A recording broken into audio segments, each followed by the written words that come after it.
Hello everyone, it's Nina and welcome back to my channel. Today we're going to be doing another fall vlog. This one's going to be a little bit more like productive, reset focused, as I'm just trying to kind of clean up my apartment a little bit, as well as squeeze in a couple different fall activities. Starting off, we're going to do some general resetting. I have a list of some stuff I'm trying to accomplish. The first thing is I had to change my sheets, which I've already gone ahead and done. I also have some laundry currently cooking in the washing machine, and I also really need to clean my makeup brushes.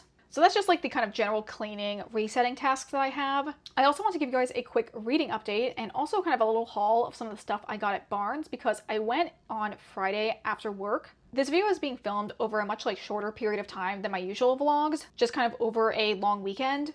I originally planned on this being a very cozy, relaxing weekend, but then some stuff ended up filling up most of my time. My parents asked if we wanted to go to Linville Orchards yesterday, which if you live in the Philadelphia area, is this really fun location with apple picking. Actually, I think they have almost year-round pick your own, but last year we did apple picking and it was really fun. We went specifically on Saturday because they were having a craft fair, and we also just picked up some kind of general snacks. We also, even before that, went to a book sale at one of the local libraries nearby there. So that's everything we did on Saturday. So to lead into this vlog, I will now roll the clips of our little fun fall day out.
Okay, we went to Linvilla. We also went to a library sale beforehand, so we were going to do a little showcase of all the stuff that we got.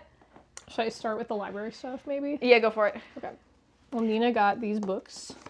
Yes, I got Inkheart, which I talked about in a recent video that I was interested in reading. And I also got The Power, which I know is actually, I think, an Amazon original show, and Toni Collette is the mom in it. Fun facts. Yes, Mother. Cool. And it just sounds interesting. I actually heard about this from someone I work with was saying that she read it and thought it was good. So, got those two boys. Cool. And then those are the only books we got, and then we got a couple different DVDs and CDs. Okay. So found Venom 2, Let There Be Carnage. I've only seen it once. We saw it in theaters. Yeah, it was okay. I think the first movie we saw after COVID. Wow, so, war. Lord of the Rings, Return of the King. Because for some reason we have every single other movie except Return of the King, but now we have a full collection of full set all of the everyone. Lord of the Rings, the Hobbit movies. Finding Nemo. Classic. I don't know, I just haven't seen it in a while, and it's a good movie. So, that was and then Dr. House season 1 and 2. Yeah, we already had 3, which is I think my favorite of the seasons so far. I see it over there now. Well, they're gonna go all together. Okay, and I got some CDs. The very best of Marvin Gaye. Cool. I've never really listened to him, so I thought it would be a good intro. Yeah, these are all taken with a grain of salt because we only know a couple of these guys. Yeah, we just like to experiment. They also were 2 for $1, so even cheaper than when we usually go out and get secondhand CD shopping. So yeah, the library is getting 50 cents, so that's cool. On that note, a Black Eyed Peas CD. This is the one that has Boom Boom Pow and Meet Me Halfway, and I was like, cool. I don't know, could be fun. Maybe there's other stuff. This is the Scary Baby, Don't Be Alarmed, Chumbawamba. But I just watched Todd in the Shadows video about Chumbawamba, and they're a one-hit wonder, but they've also done a lot of really interesting stuff. So I thought, Scary Baby. Anyway, this CD has their big hit Tub Thumping on it, and also other songs, so I thought maybe I'd like them. An Akon CD from 2006. So Classic. I don't know any of the songs on this, but maybe I'll like them. Cool. Nickelback. I don't Another know. classic. Yeah, this has Rockstar, which is like a big joke between us. Yeah. So I was like, now I own Rockstar. The reason is because in like the second verse, you hear him say, "I'd like the quesadilla, please."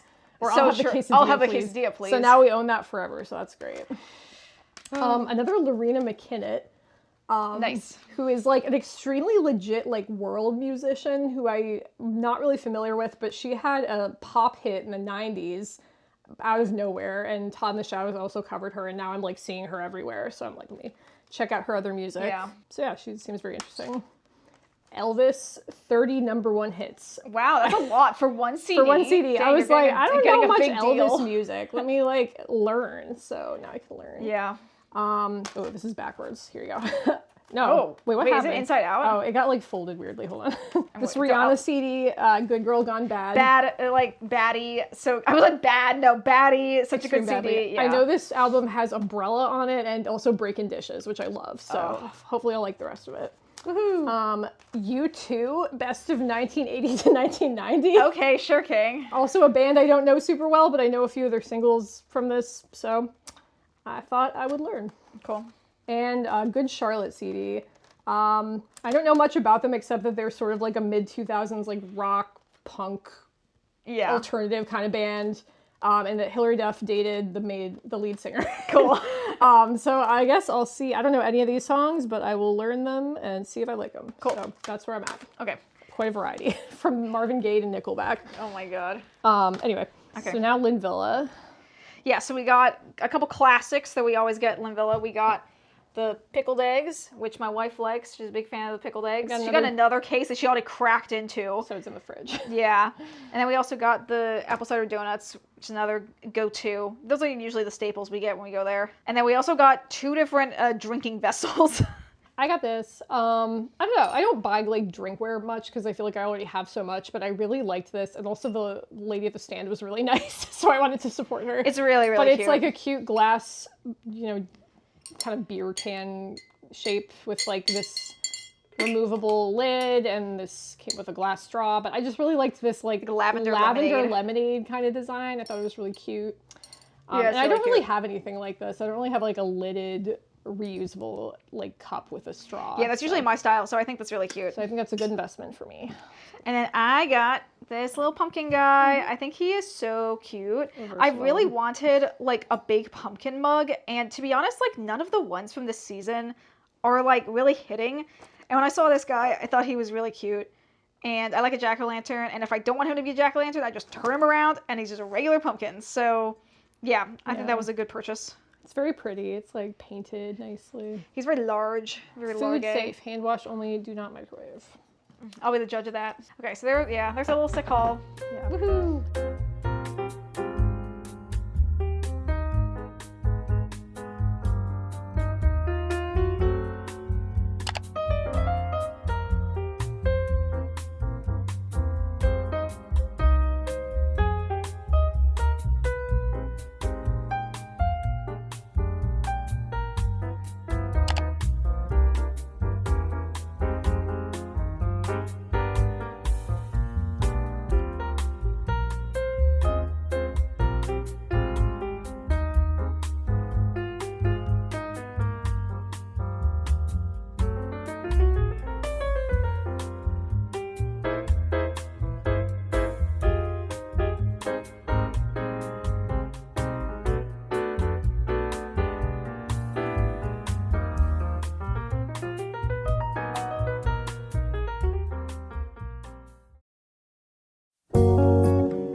now we could do a kind of like general book update.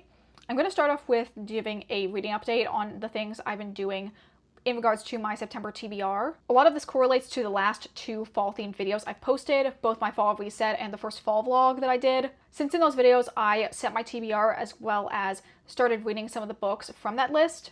Starting off, a little bit sad to report, but I'm actually going to DNF Starling House. I just like kind of stopped being interested in this. I also just like wasn't really connecting with any of the main characters, and I feel like that is definitely a big sign for like my overall enjoyment and if I really care about the story overall. Since this is a very nice special edition, I'm definitely going to sell this book. So yeah, technically this is one book checked off from my September TBR, but unfortunately it was because I decided to DNF this book. On the other end of the spectrum, I did finish Emily Wilde's Compendium of Lost Tales. I'm not 100% sure what I'm going to rate this. It's either a 3.5 or a 4. This is just kind of me waxing poetic, but I kind of feel like I need to be a little bit harsher on my ratings. I feel like sometimes I get worried about coming off as too mean, but I really want to get to the point where a 3.5 isn't necessarily a bad rating. It's just more so a rating for a book that I feel kind of neutral on, which is kind of how I feel about this one overall. I really like the main couple and the setting and a lot of the inventive like world building aspects for the like overall lore of this series. But I feel like I often forget a lot about plot points and like some side characters that have shown up in previous books. They make it hard for me to connect to the story overall, which is something I definitely mentioned in the previous video. So yeah, I don't really know how I feel about this or the series overall. I really like the first one and I give that one 4.5 stars. But yeah, I feel like my overall enjoyment in the series has waned quite a bit since my initial read of that first book. But still a good book overall, and I did enjoy my time reading it. I just don't necessarily know if it's something that's going to stick with me in the long term. Going a little bit off of my September TBR, I did start reading another book, and that is The Chosen and the Beautiful by Nhi Vo. I'm pretty far through this book. I'm pretty sure I'm like around 75% of the way in, and I'm actually pleasantly surprised by how much I do like this. To give a quick synopsis, this is a adult urban fantasy retelling of The Great Gatsby, told from Jordan Baker's perspective, where she is reimagined as a queer Vietnamese adoptee who has this magic based in cutting out shapes from paper. This world, again, is like a magical version of The Great Gatsby, where there's like literal demons and princes of hell, and in this version of the world, Gatsby like accumulated his wealth by making a deal with the devil. Like I said, I'm actually pleasantly surprised by how much I like this book. I don't know why. I thought for some reason this book was YA, which I think probably if it was YA, I wouldn't like it as much, but I think the writing style is really beautiful. I like the additions to create this like urban fantasy version of The Great Gatsby. I feel like it all blends very well, and all of the like new additions that the author added in for the characters and their dynamics with each other, I feel like makes a lot of sense and like fits in really well with the elements from the source material. So yeah, I'm really enjoying this. I'm not sure again if I want to give this a 3.5 or a 4 star, kind of because of the same reasons why I feel about Emily Wilde. I'm liking it as I'm reading it, but I don't know necessarily how long term my like feelings and enjoyment of this book are going to be. But I'm pretty optimistic, at least right now, that this book is going to be 4 stars. Anyway, that's a little look at the books I've been reading so far. Definitely having a pretty slow reading month for the start of September. I've had a lot of stuff going on with work that has just really taken up a lot of my mental energy, but I think now I'm kind of like moving past that, so hopefully in the future I'll have a little bit more time to go ahead and do more reading.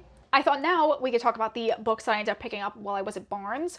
I showed this already in the B-roll, but one of the books I ended up picking out was The Duke at Hazard by KJ Charles. This is the like kind of sequel slash companion to The Gentle Art of Fortune Hunting, which is a book I read recently and really enjoyed. And eventually I probably will buy that book as well. However, neither of my like library physically or via Hoopla had a copy of this book, so I knew I had to buy it if I wanted to read it. And I do really want to read it because of how much I enjoy the other book in the series, and just because I love KJ Charles overall.